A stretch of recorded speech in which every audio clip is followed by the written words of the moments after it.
Pride. This is Southern Crescent Technical College,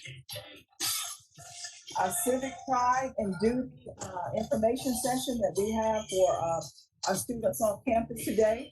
Today we'll be focusing in on voting and census, anything we need to do to promote patriotism, our voting rights, learning why we need to take census and different things of that nature. And I have guests with me today who are going to talk to you a little bit more about those things in detail.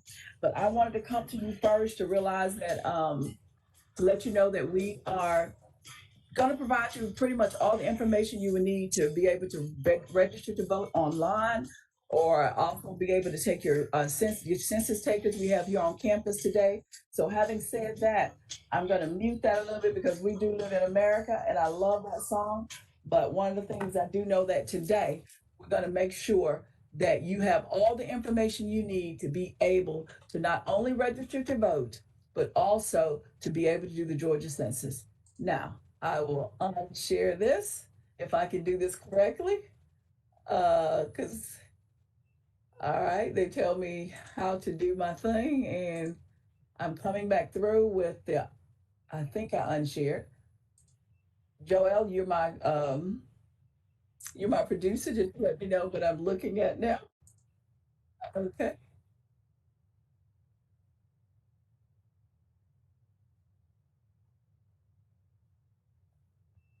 Okay. I'm here. Okay, we have Marcia Green, and also not Marcia Green. I'll get all the introductions. I'm just trying to make sure that okay, all right, I see what I need to do. All right, this is totally different for us as we're coming to you virtually. In this in this time of pandemic, you all know we have to learn to do things differently and work on that side of the brain that most of us, if you're up in the age kind of like me, you're like, ooh, that side you really didn't develop as well as you should have. But one thing about it is that we have all the tools that we need to make sure that our community and the state of Georgia and our United States, that these things are very, very important. And here at Southern Crescent Technical College, we always want to be kind of like on the forefront, to be a partner, to be working with our partners in the community to make sure that our students are well educated about the things going on around them, as well as giving them tools and strategies that are available to help them to become better citizens in their community. Now, having said that, I told you all today, we call it civic pride and duty. And what's more civic duty than voting and also doing the U.S. Census? So I have some guests with me today. I won't be the one doing all the talking, and some of you are probably saying, yay, Cheryl's not going to do all the talking. No, but I actually have some experts with me today. And I have, number one I have with me is Marcia Ridley, who she's over the Spalding County elections. She's a supervisor for Spalding County with the elections, and I'll let her introduce herself with some more details. And also we have Mr. Oshalusala. I'm not even going to attempt the first name, but he'll be talking to you about the Georgia Census, so not the Georgia Census, the U.S. Census, and the partnerships and things that they have going on around the community, around the state, just to make sure we get everything that we need in the future. So having said that, I'm going to stop talking. And Marcia, I want you to take it away and just tell them a little bit about you. And then we'll get into some more detailed things. And then after her, Mr. Oshalusala, I would love for you to do the same. Are we ready? Yes. Hi. Okay. Hi, everyone. Can everyone hear me? Yes, ma'am. Okay. I'm Marcia Ridley, as she said earlier, and I've been voting election and voter registration for over 15 years, and I've been a consultant on that side. And we are also considered expert after you've done it for over 15 years. So I think that's expert level. So I'm very excited to talk with the students today and talk about voter registration. I do have a PowerPoint. Is it possible? You said we can share, right? Yeah, right, not just yet. Let's get Mr. Osler Mr. Osler, man. Sir, I do apologize for butchering that name, so I'm going to let you pronounce it for people properly so they'll know who you are and what you do. And after he presents Marcia, then I'll allow you to come back and then you could talk to us a little bit about voting. But one of the things that I wanted to make sure that people understand that it's a privilege, to be able to do the things that we have in this country Absolutely. today. And so there's some history stuff that we might talk about, but I just wanted this time for them to understand who you are and why we're doing this platform today. So, sir, please take it away. All right. My name is Kokai Alushila. First name Kokai is Kiswahili, is from East Africa, and it means one who spreads the word. My last name, Alushila, the language is Yoruba, is from West Africa. The country is Nigeria, and it means God has blessed me. And of course, my background, I graduated from Rutgers University with a degree in economics. And I also graduated from here in Atlanta, Argosy University, with a master's in post-secondary higher education. I've been involved in the education process. I used to be a college counselor with the Art Institute of Atlanta. I'm not sure if you heard of that particular school, but I work with students. I work with high school, college students, trying to get them into the educational process in their future. And of course, today we're here to talk about something that's once every 10 years that occurs in our country. It involves every single one of us. And it's a very important process. It's just as much as the voting. So it's sort of like the right hand and left hand. You got to be able to vote, and you got to be able to be counted so you can obtain resources. So Exactly. I'll be talking about that pretty soon. Okay, thank you for sharing. Now, Marcia, you want to tell? I heard a little bit. I like the fact that, one thing people don't understand education wise, when you get those bad boys, you're like, oh, yeah, I work hard for that. So I was glad Oh, yeah. that you brought in your background, from where you received your formal education. So, Marcia, would you like to tell us where you received your education from and a little bit how you end up in Spalding? And I'll come back to you, Mr. Sure. I have an honorary doctorate from Africa, in Lagos, um, and it's in humanity. And I also have a master's of business administration from Shorter University. And one of the biggest things for me that inspired me to go into voter registration, because I know that I always wanted to work in voter registration, but didn't quite know how to get there. Mhm. But since I've gotten there, I have found it to be one of the greatest aspirations in life.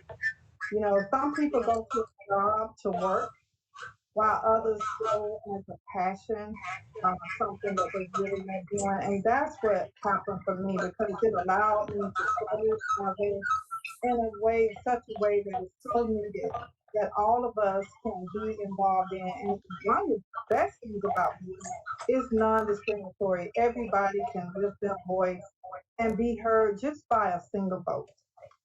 Awesome, awesome. Well, one of the things that I thought was fitting, the reason I went back to the educational piece of it, because here at Southern Crescent Technical College, education is our business. Education is what it is that we do. On behalf of Dr. Abella Thomas, thank you for being a part of this day with us. And here, she makes sure that we all understand it's about the students, it's about our community, it's about building strong students, building strong careers, and building strong communities.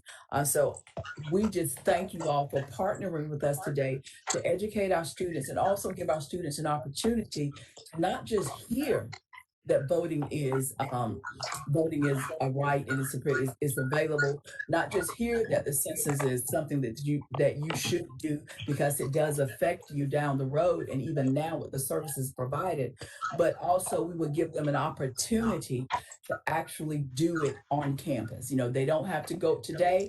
They don't have to run all over Spalding. They don't have to run all over Atlanta. But today here at Southern Crescent Technical College, our students can register to vote. Students could also take the census here on campus.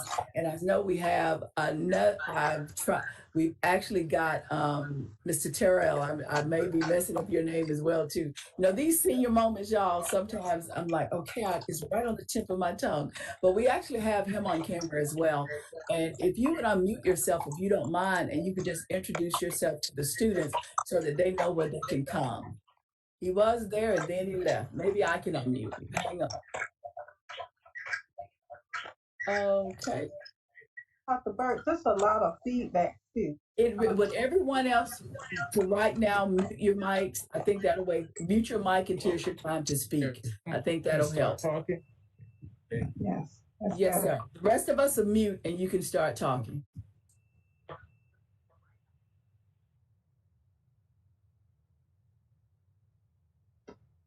think he muted it. Okay.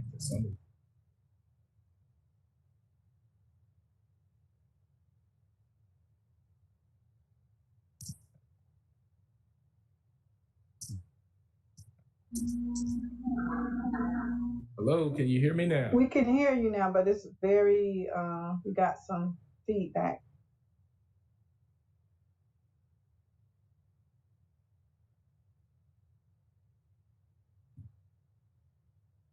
Okay, he put a mic here. How about this?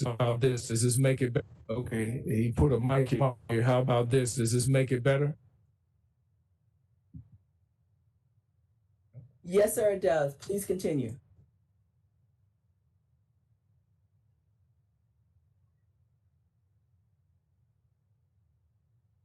Well, as you said, I am Tyrone Smith. I started as a recruiting manager, and as a recruiting manager, most of the people that work in the 24 counties that make up the Macon ACO, me and my people had something to do with them getting employed.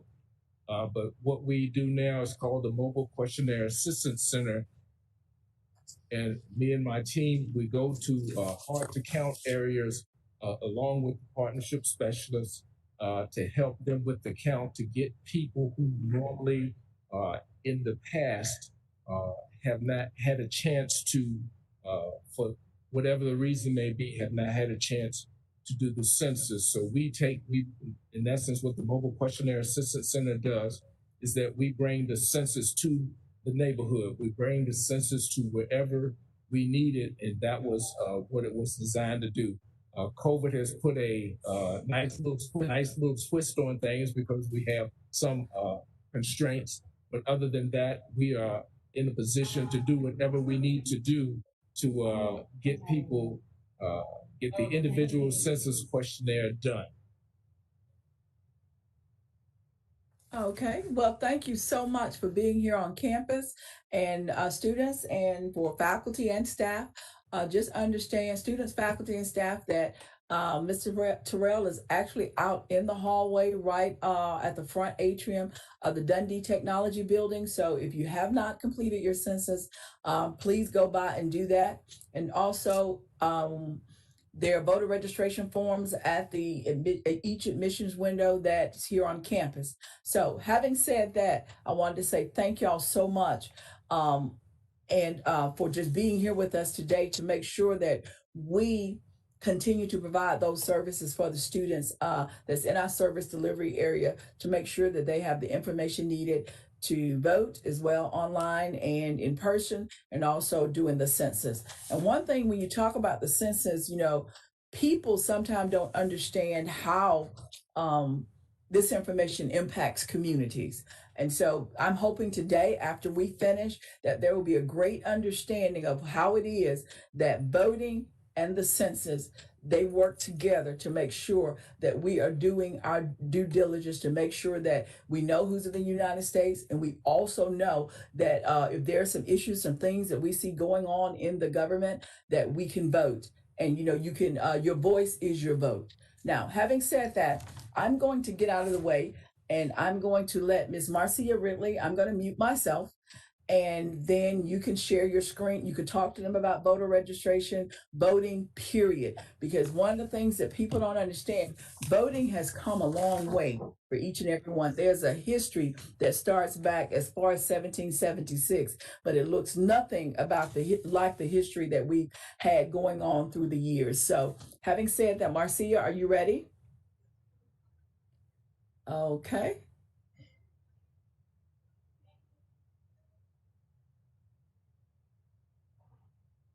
Okay, now, and y'all, please be patient with us when it comes to the virtual, because sometimes, when it comes to muting and moving screens and sharing and doing everything that we're not necessarily accustomed to doing, it may take us a minute. So And one thing about it, I do have the gift of the gab. They used to call me the mouth of the South. Therefore, that if there's something I need to fill in, I can. But Marcia, give me a thumbs up when you're ready to go. And Okay. That's definitely not it. okay. Well, one of the things that I found interesting when I was looking at the history of voting, again, starting from 1776 all the way up to today, there are some pretty interesting things that happened. I mean, it started out in 1776 where only whites could vote. But then in 1870, the 15th Amendment, it eliminated racial barriers and things, even though we know we're fighting some stuff today. Whenever you want me to be quiet, Marcia, just give me that thumbs up.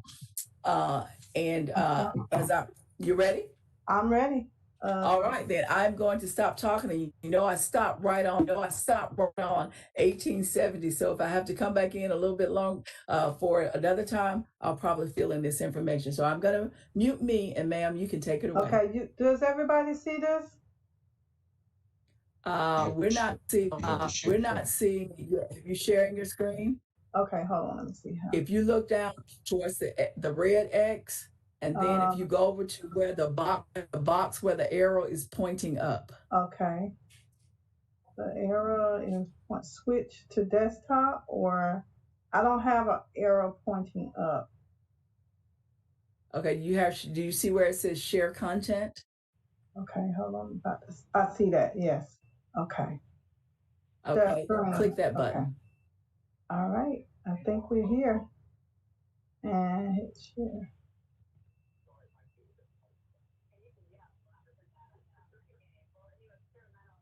Okay, everybody see it?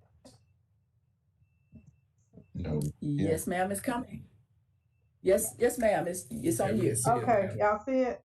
Okay. Yes, sir. All yes, right. ma'am. So welcome, Southern Crescent students. I don't even see my own screen. Hold on. Oh my goodness. Wait, hold on. Let's see if I can put it up. Whatever you're seeing on your laptop. Okay.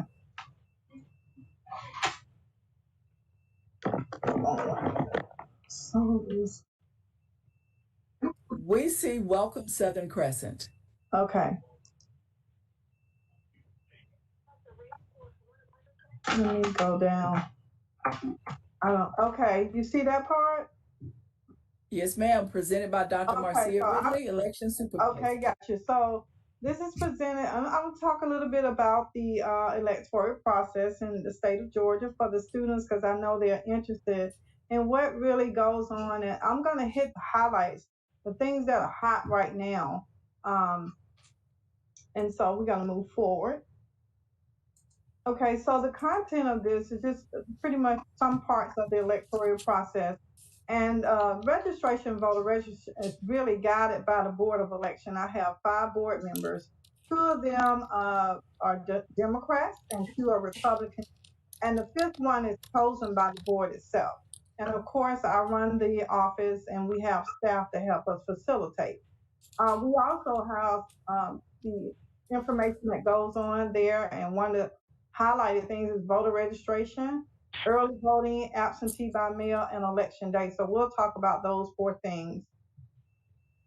So on November 3rd, you're going to have all 3 local, federal, state, and local people on the ballots and questions as well. Again, the board is the voter registration is actually facilitated, and the board oversees the Board of Elections. All right, and we have our staff. I have 2 staff, and then we hire poll workers that help us facilitate as well. And we have as many as probably 6 or 7 in the office a day, and it usually take up to about 6 months to get to that one day. And so let's talk about voter registration. That's one of the biggest things that we have going right now, and everybody all over the state of Georgia, really all over the nation, is having voter registration drives. Voter registration ends October the 5th, so we really want people to get out and register to vote, because we know that we need to vote like our life depends on it at this time.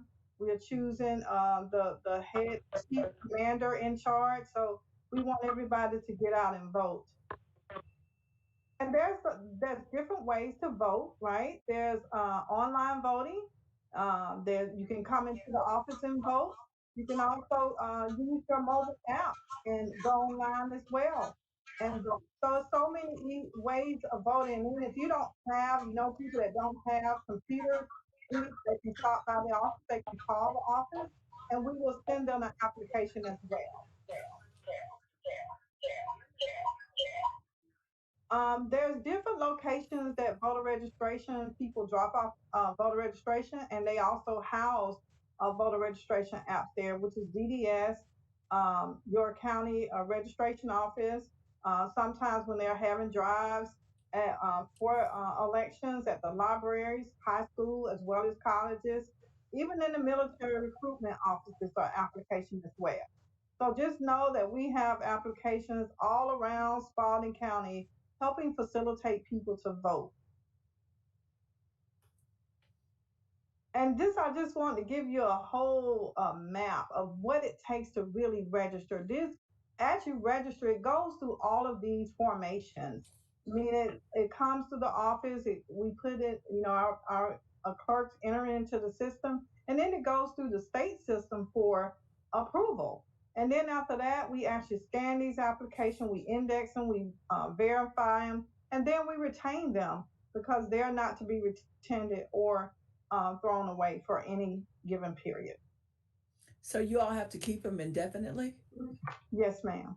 Okay. All right. And then also, in addition to that, we also have to do an electronic copy. So just say the building burns down, we'll have an electronic copy as well. Okay. All right, so voter registration, that pretty much I just went over the system with you, but these are some of the things that happens with voter registration. Some people voter registration, once they have drives, and I know that you all are interested in doing drives, just check the application to make sure it is complete. Because if it's not complete, two things will happen with that. We'll enter it in, then that person will get a letter, which will kind of, halt their application from going through. And they get 30 days to actually satisfy those requirements. And what is a reason for an application to be put in a status where it's not active? That means they left off their information, they driver's license didn't match up with DDS, they forgot to sign it, they forgot to sign the oath. So just make sure that when there's a drive that you double check the application and then bring it in. The next one. Okay, let's talk about election. Y'all know election is coming up, and it's November the 3rd, and there's some elections that's going on to September 29th to replace John Lewis. It's going on as well as in the state of Georgia. But let's talk about ways of voting. Yes, and that's September the 29th. That person will replace his seat until January because we have no representation right now in Congress because he's not there. Wow. There are several ways to vote. All right, you can vote by mail. You can vote early voting. Early voting starts October the 12th through October the 30th, and then election day. But let's go back a little bit and talk about absentee, because the state of Georgia has implemented a portal, absentee portal. That means you can go online and actually fill out an application that way. The good part about that application, you don't have to sign it. They take your information and compare it to DDS, and if everything's the same, they send it to whatever county that particular application is supposed to go to. And so it is quick, it's fast. And let me give you all the email just in case you all know somebody that want to go online and use this new portal that the state of Georgia has implemented. But it's ballotrequest.sos.ga.gov.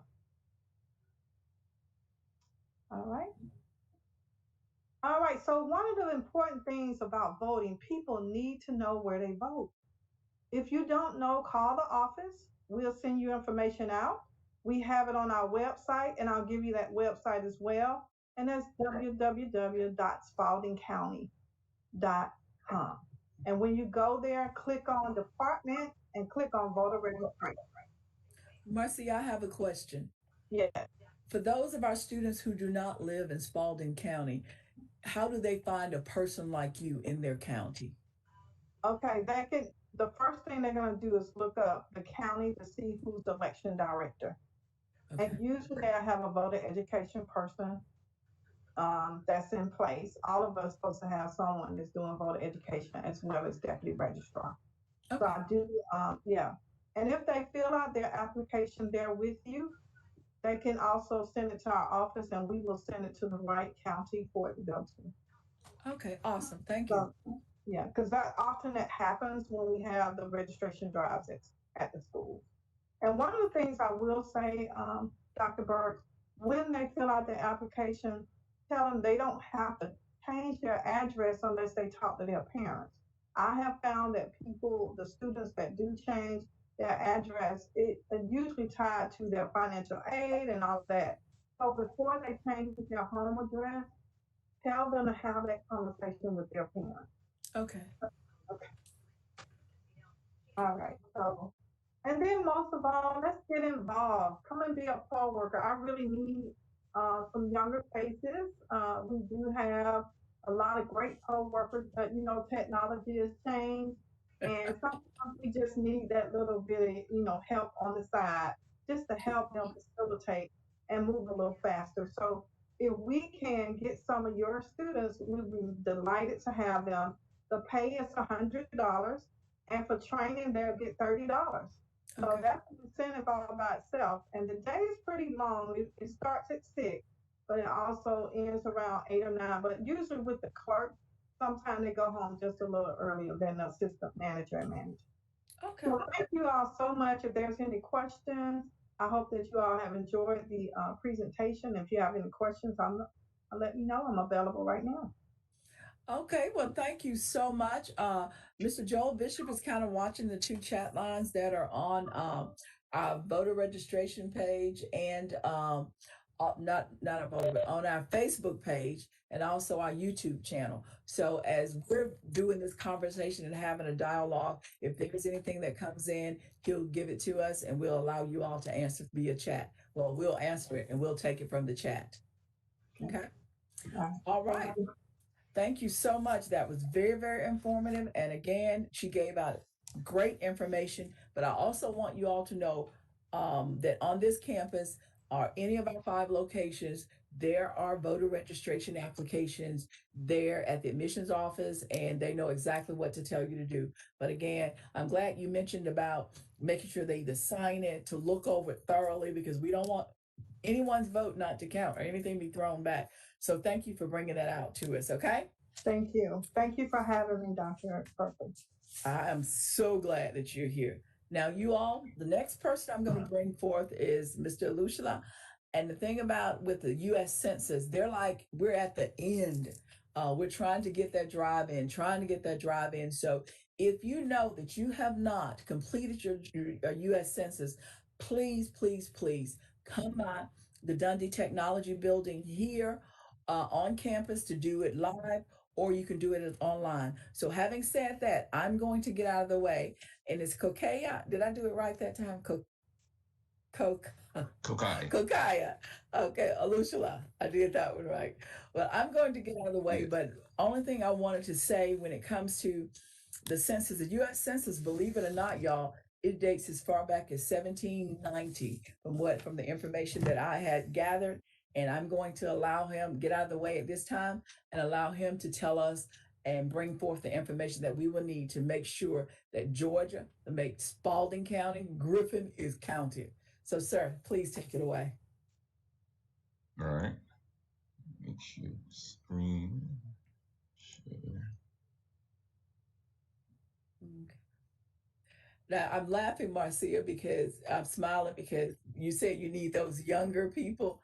If it were not for Joel Bishop, I would not be even slightly think I'm savvy enough to come up with this. So I understand. I remember a time when we were considered the younger ones. We were That's trying right. to get CD players. Amen. Do that. Can you Do see my that. screen?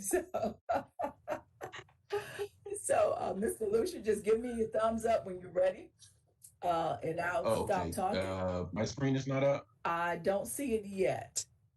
Okay, well, let me do it again. Yes. Okay. Yeah, I took mine down. All right. You're ready, sir. All right. Now I still see Marcia. Okay, you're coming. I see it. Yes, sir. Okay.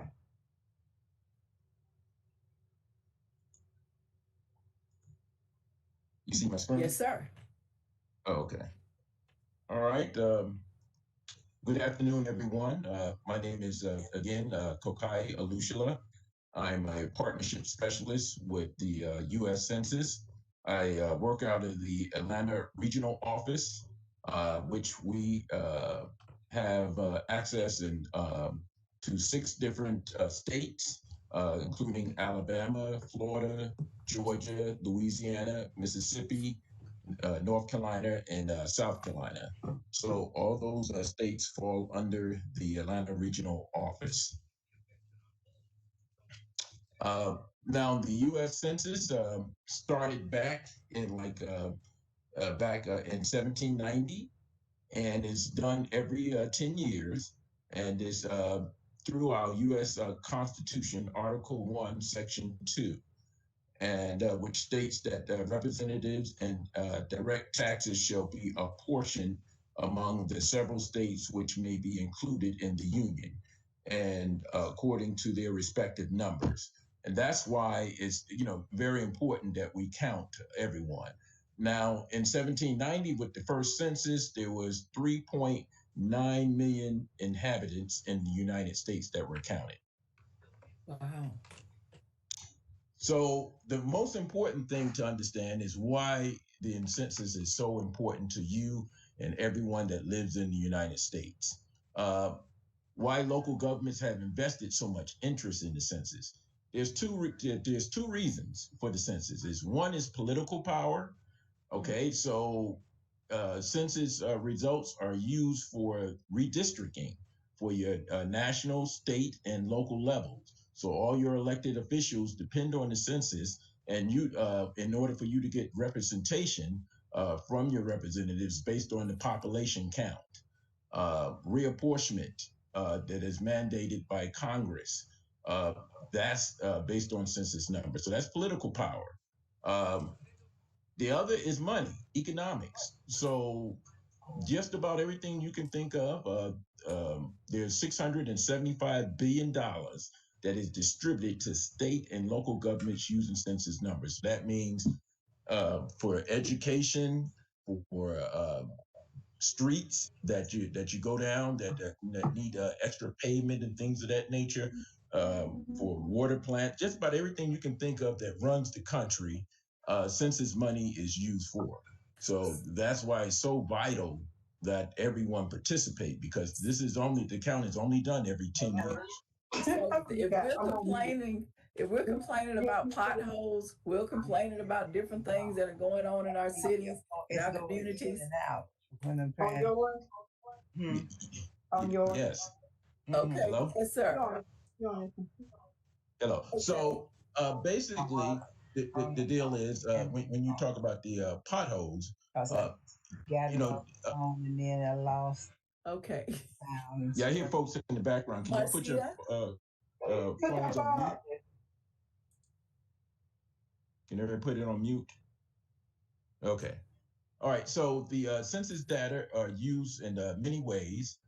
As I mentioned, some of the important things that are going now is with FEMA. We have a lot of natural disasters that occur every year, hurricanes. California right now is going through tremendous fire. I believe they say there was over 2 million acres that have burnt already this year.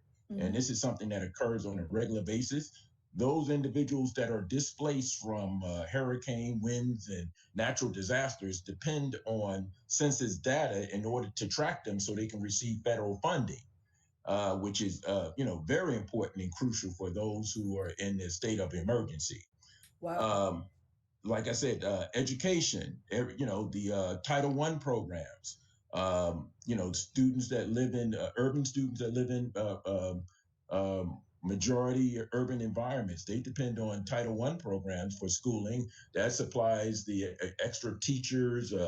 It supplies the teachers. I forgot what program do they call that? Oh, well, the English as a second language type programs, special ed programs, the school lunching such as SNAP, the supplemental nutritional assistant program, the school lunch, the CHIP program from the Department of Human Welfare, that support health insurance for children. Mm-hmm. So it's a lot of things that are supported by the census, and that's why it's so crucial to every one of us. Wow. Now, your privacy and confidentiality. So a lot of people are concerned, especially in the world we live in today, about security and information. But under Title 13, the U.S. Code, all census employees have to swear to a lifetime oath to protect respondent data. It's a felony for any census employee to disclose any confidential census information during or even after their employment. So any person that is caught distributing census information, they have up to 5 years imprisonment or $250,000 fine. And, that's very crucial.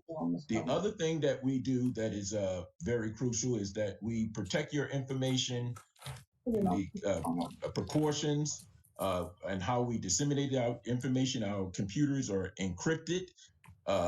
We go through a strict and rigorous IT security system to make sure your information is protected. The Census Bureau encrypts information and limit access, and I'll monitor our systems and surveys to make sure that they're secure. It is important to note that the Census Bureau would never ask you for your Social Security number. We'll never ask you for any money or donations. We'll never send requests on behalf of a political party, and we'll never ask for PIN codes or passcodes. So if you're getting calls or something, or individuals that are trying to represent the census, these are things that we would never do as a federal entity. The census goal is to count everyone once and only once and in the right place. That means that you don't necessarily have to be a U.S. citizen to be counted. We count everyone long as you live in the United States. Why? Because whether you are a citizen or not, you still utilize federal resources. So if you are a immigrant or undocumented individual, you still, if your children get sick, they still have to use some type of doctor assistance or pediatrics and things of that nature. And the federal government usually pay for that kind of stuff, through grants and things of that nature. So that's why it's important to count. So if we undercount a particular minority group, then, when those services are needed, they're going to be a shortage. A good example is during the wintertime, a lot of seniors depend on certain utility companies to supplement their income, far as providing electricity or heating, to help pay for the heating bills and things of that nature. And if we don't count that particular area correctly, then there'll be a shortage of funds. So when they call, the funds will be all used up. And so that's the kind of stuff you don't want happen if you ever become in an emergency and you need special assistance. Optimizing our self-response with the census. Our primary method is through the responding through the mail. You complete, it's simple. It's a 10-question survey, complete it and mail it back. It has a special code on it that corresponds to your particular address, so that'll keep us from duplicating, or we'll know that based on that code whether you answered the census or someone has answered it in your behalf. However, the most easiest and convenient way is through the internet or your cell phone. So it's 10 simple questions. There's nothing personal that we ask on there. You can complete this census survey in about 10 minutes. Oh, okay. Yeah, it's easy, fast, and simple. Now the census, we're way past all these dates, but we're in it right now. What they call NORFU, that's the non-response surveys. So that means the people who have we started April 1st, and by now we're in September. So if you haven't filled out we started the campaign a little bit, or maybe a couple of weeks even before April 1st. We started at the end of March, and that means you have received several letters or several notices, uh, several emails. There are census takers might have knocked on the door by now. That's the operation what we call the NORFU, which actually is the census takers. They are going to the houses or homes that have not responded as of yet, and as a security measure, then some people, as we do a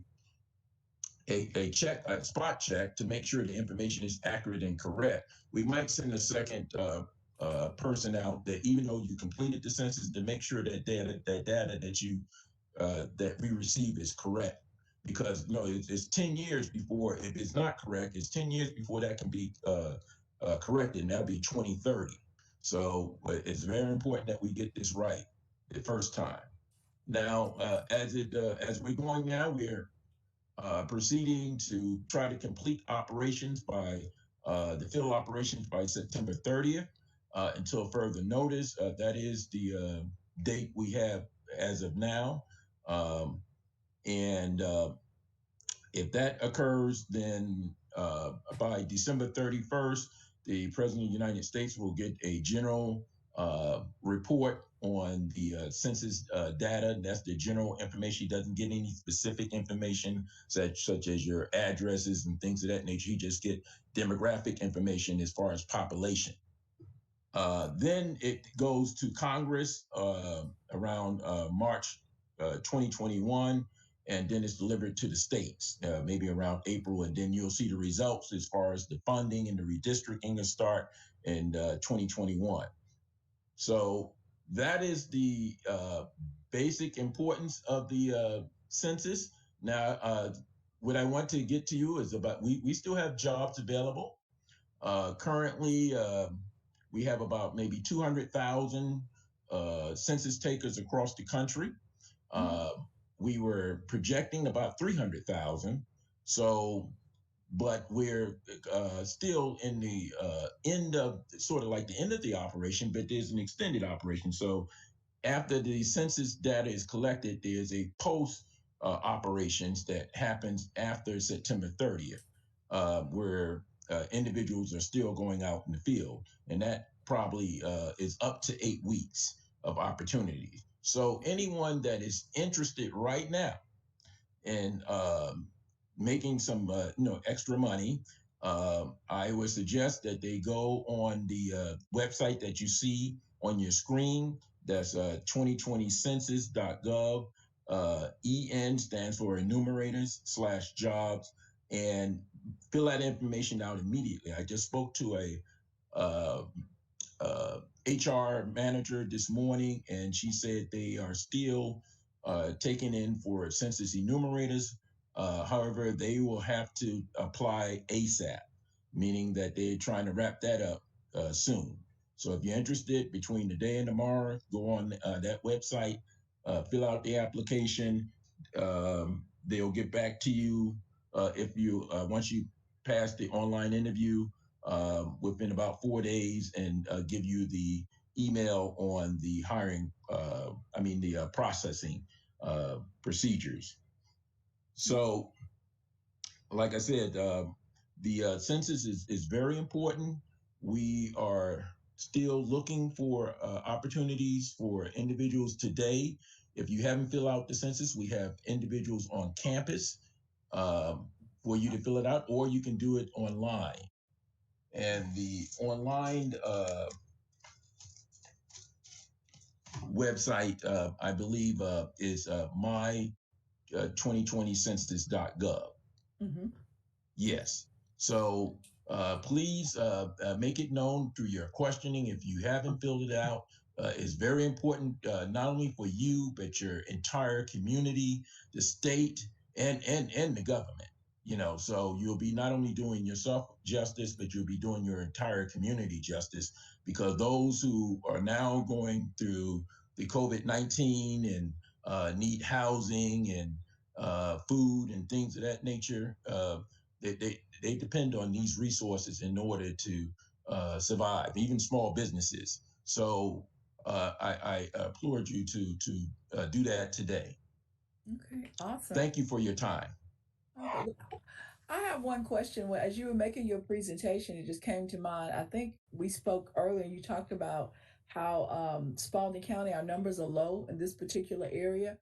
Why do you think that people are not doing the census? What are some things that you think? Well, we did a caravan through Griffin. I think that was the 28th. Yes.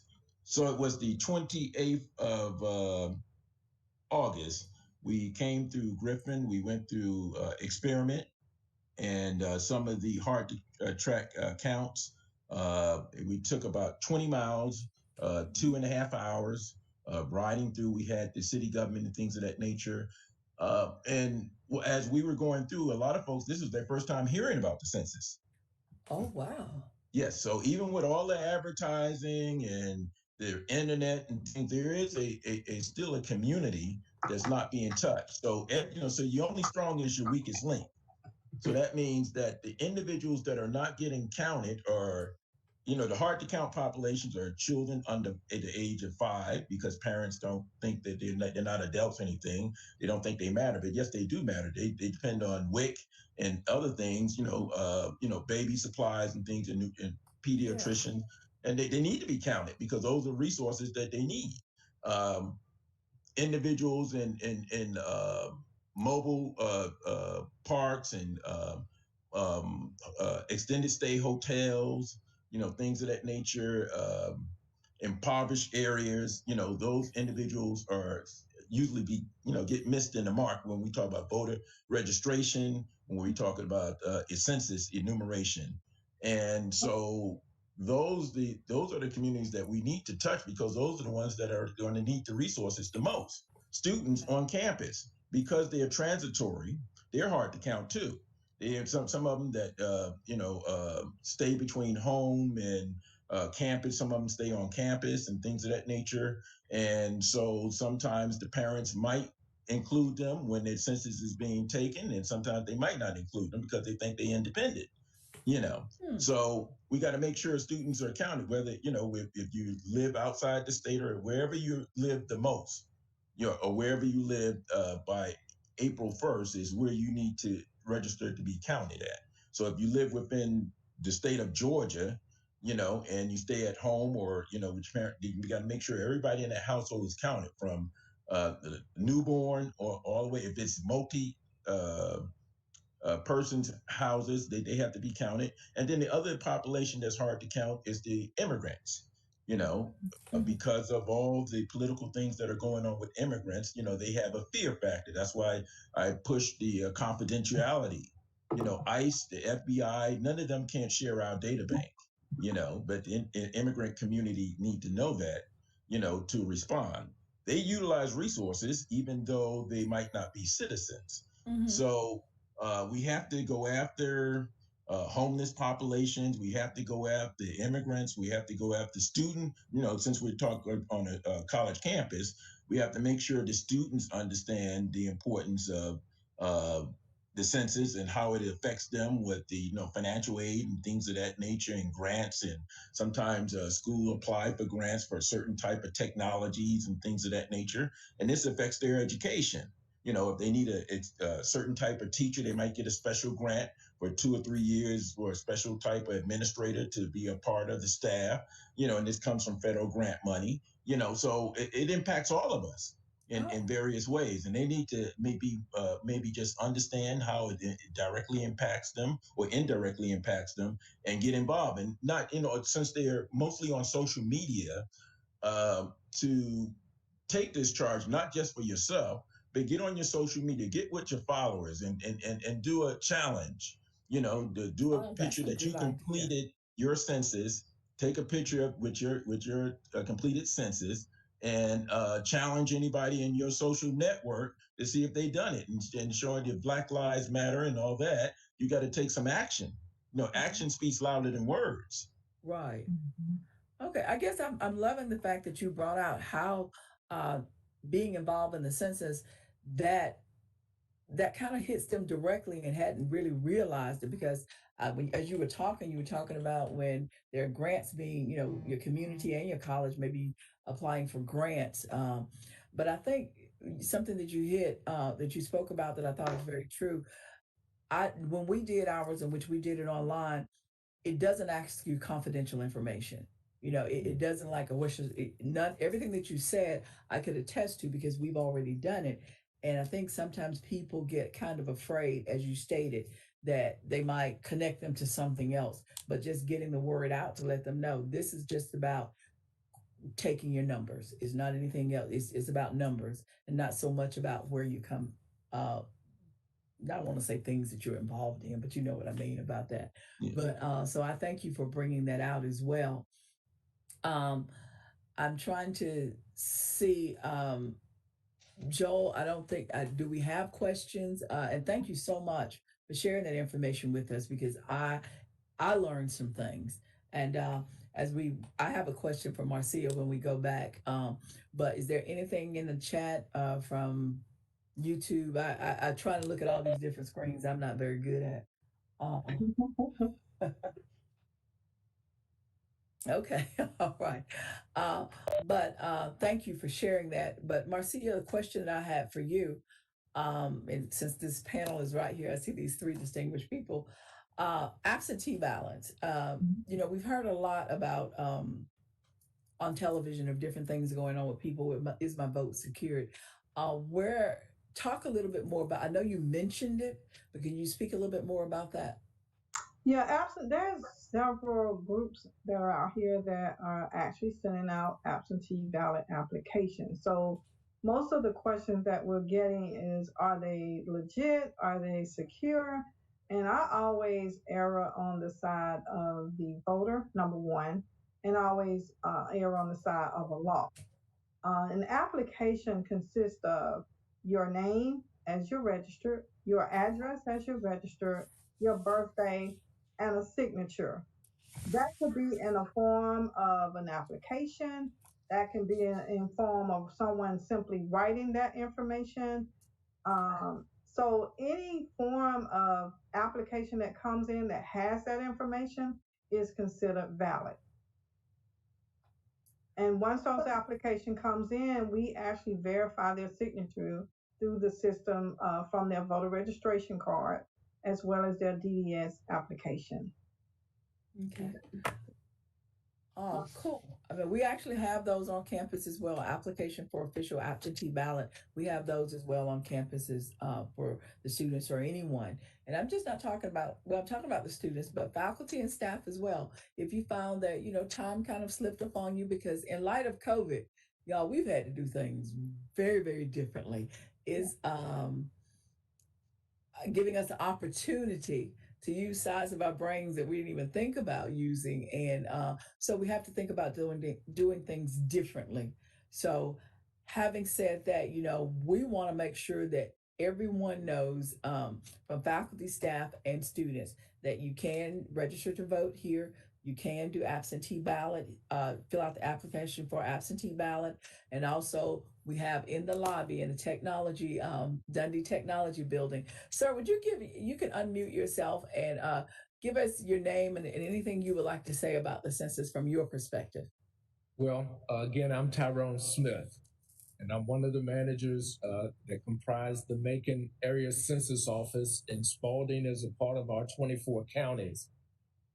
When we started out at the beginning of 2019, we recruited heavily in this area. So that's why I said earlier that a majority of the people that work for the census now, my team recruited them, which is a great thing. And now we're moving on to what we now call the Mobile Questionnaire Assistance Center.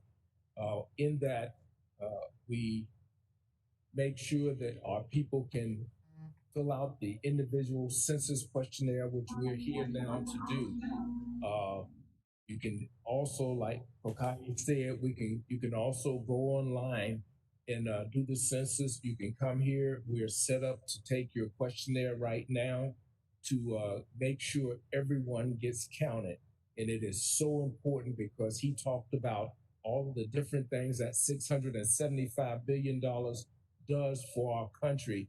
And it is the census that determines where that piece of pie or how that pie is split up. If you're not counted, that money goes to other municipalities. But when you're counted, that money comes here to Georgia, comes here to Spalding County, or whatever county that you're affiliated with. And it's so important because you'd be surprised of what your census numbers do for your community. He has spoke about when we have things like COVID, when we have things like disasters, the great thing that FEMA does, they look at census numbers to determine how to send aid to that area. So that's why it's so important that everyone, I mean, everyone get counted and you let other people know, hey, you need to get counted. That's how important the census is. So I could keep going on because I'm very entrenched. Very passionate about it. So yes, ma'am. So please tell everyone you know, everyone needs to get counted, period. Go ahead. Mm-hmm. Yeah, I do have a comment. I think your presentation, both of you all, has been excellent. However, I think one of the selling points that you said, and I haven't heard that, and I'm very involved in my community over here. But one of the selling points that I think that you said for the census, in case of a pandemic, that money goes to that as well. And I think that we need to use that to market more of when we're talking about registering people for the census. And I did hear that Spalding was, the numbers were very low. I have been working with the assistant county manager with the census, which she actually have put applications in my office. And we also had some at the site as well, the early voting sites. So we are involved in trying to make sure that number come up. But I think the key thing that you said here today, which is a very hot item, and that is the pandemic. If you start talking about that, I can guarantee you that Spalding County numbers will go up. So that number from this day forward, I think that's what you need to use. And also call my office and I'll connect you with the assistant county manager, and maybe they can help as well bring those numbers up. So let me I had a question with the census, with the numbers being counted. When is the absolutely drop dead date that we need to make sure this information is in? Either of you can answer. We're looking at closing operation right now by September 30th. Okay, by the end of this month. Okay. Yes. I know that we're having on campus, Marcia, I think I had talked with you about this. On September the 17th, we'll be hosting a drive-in. Can you? Yeah. Oh, my screen sharing? I'm sorry. Who's screen sharing? Oh, we see you. Yes. Mr. Ocho, close our phone. Okay. I was like, okay, do I need to end mine? I love the fact. And then, I'd be a better host if I didn't read out what he sent me out loud. But I even have on my glasses and they're a little bit difficult to see. But one of the things that I know that we're doing on campus in our Ellis Crossing location is that we'll be hosting a drive-in movie. Of course, no one can get out of their cars. Everything, all the services that we do have, people will be able to drive around from the popcorn snacks or the voter registration, Constitution Day.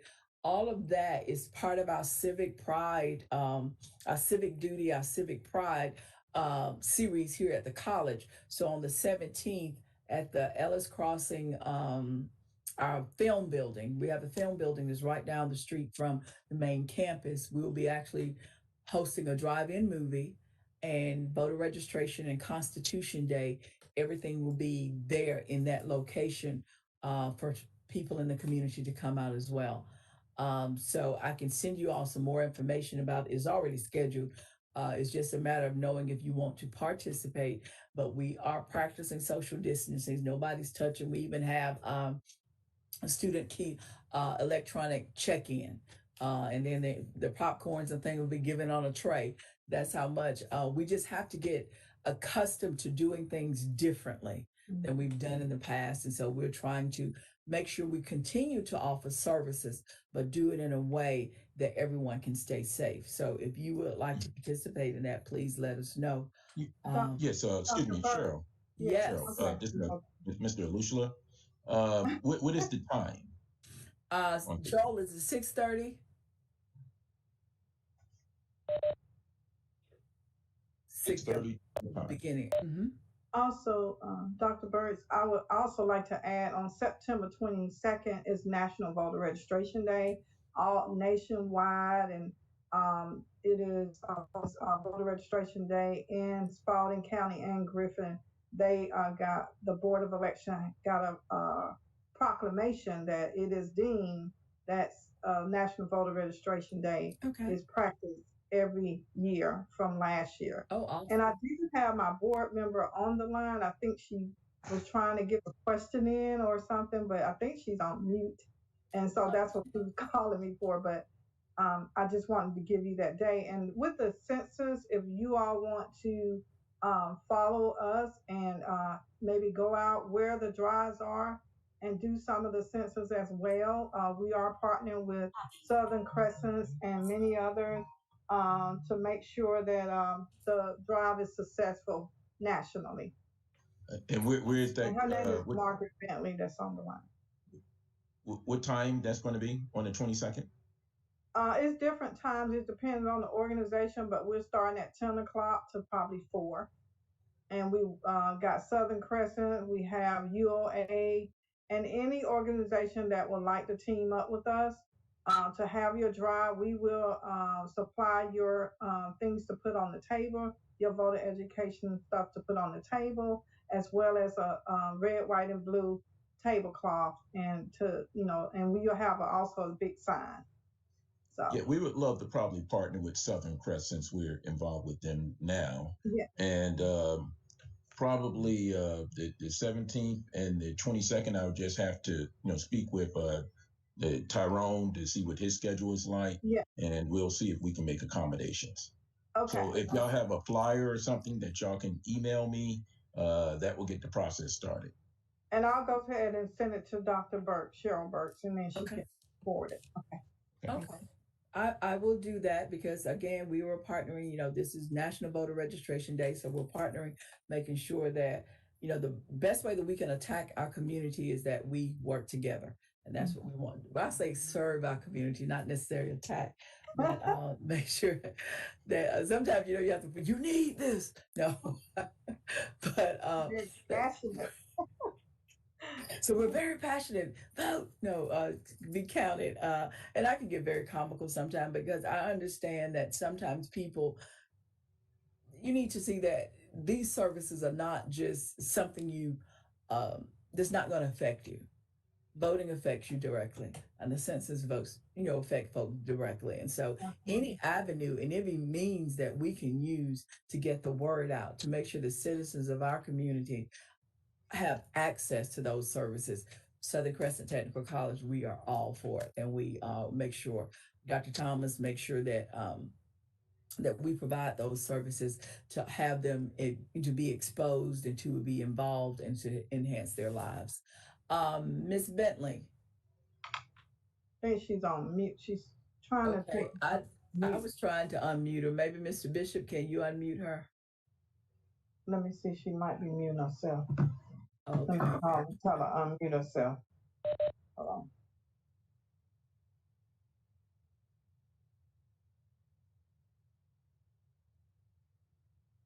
Oh, stop sharing. Okay, his screen is still sharing. They're trying to get you to unmute yourself so you can come on. Let's see. Oh, okay. They might have heard that. No, we didn't. Thank you. No, we didn't hear it. Okay. Unmute you. Okay. She's trying to unmute stuff.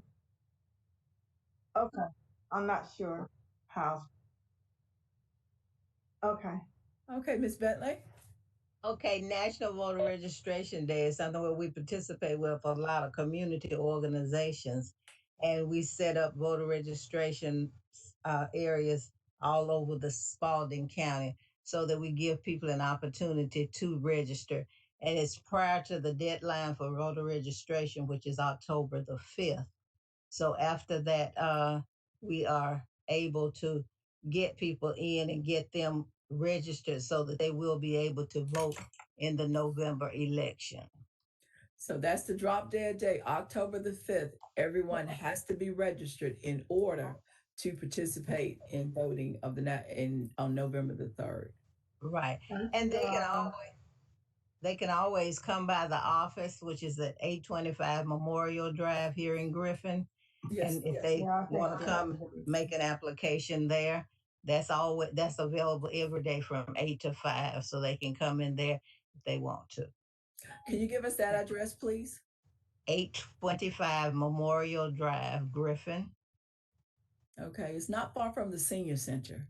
It's in the same plaza The same with plaza? the senior. Yes, with ma'am. the senior center. It's Parks and Rec is also in that area. Okay. Well, Mr. Bishop, I don't know if we have any. Do y'all have any questions of each other? One of the things that, we're not going to prolong if we don't have to, which I'm enjoying this myself personally. Well, I would like to introduce Dr. Cheryl. That is the chair for the Board of Elections.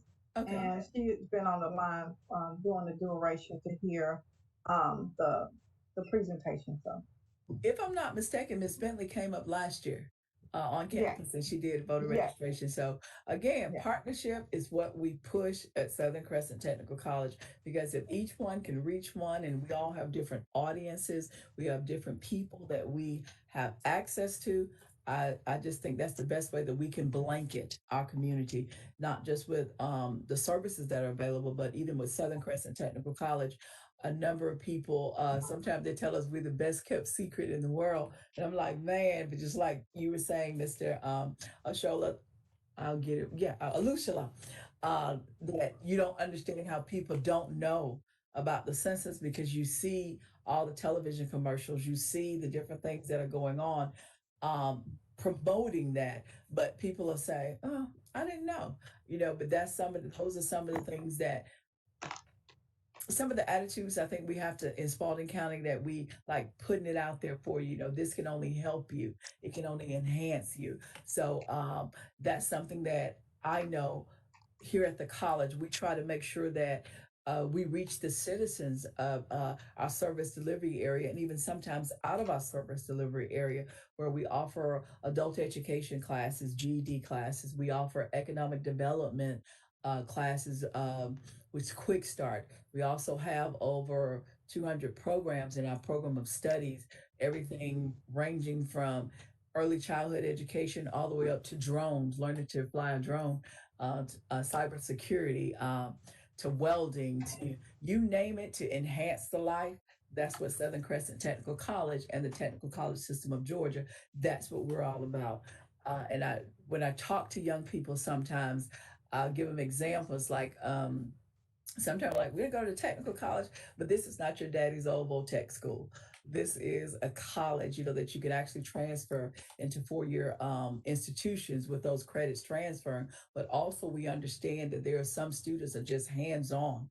That's what they want to do. That's what they want to do. That's what they want to learn. That's what they want to learn. And so with the heating, the air, the automotive, you name it, we cover it. So that's why we want to always partner and be involved, because we have students coming from every walk of life, but they still need to be privy to the services that are available through the privileges through voting and the U.S. Census.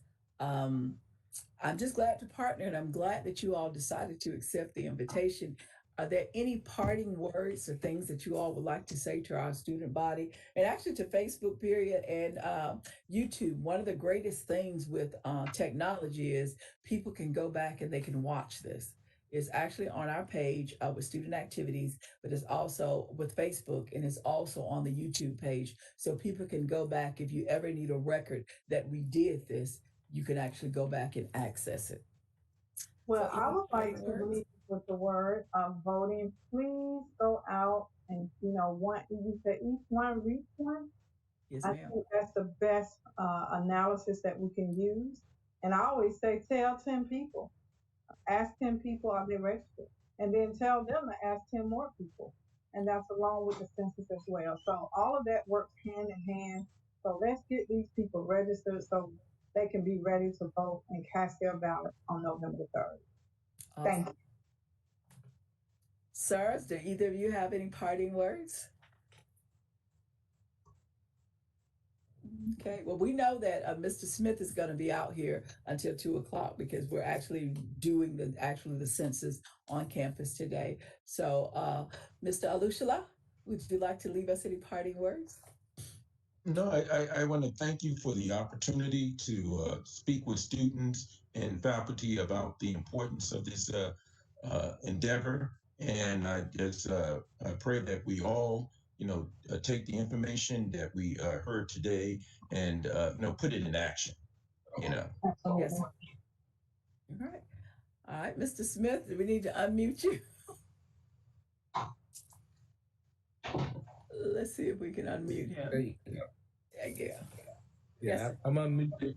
No, I want to thank you for the opportunity. Anytime I get a chance to speak about the census and show people that it is more important than just putting in an application, it is so vital to our country.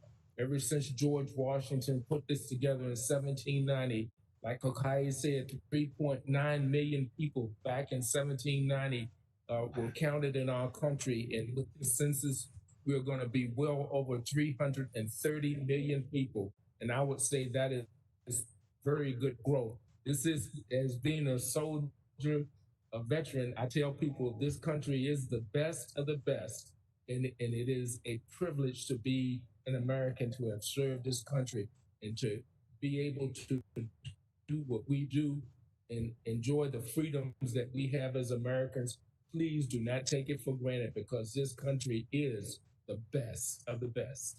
I totally agree. So this is kind of appropriate what you're going to hear and where we're going to lead off.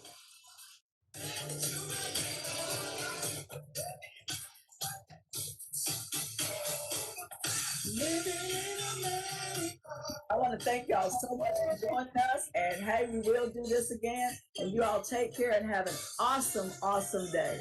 Thank you so much. Yes, ma'am.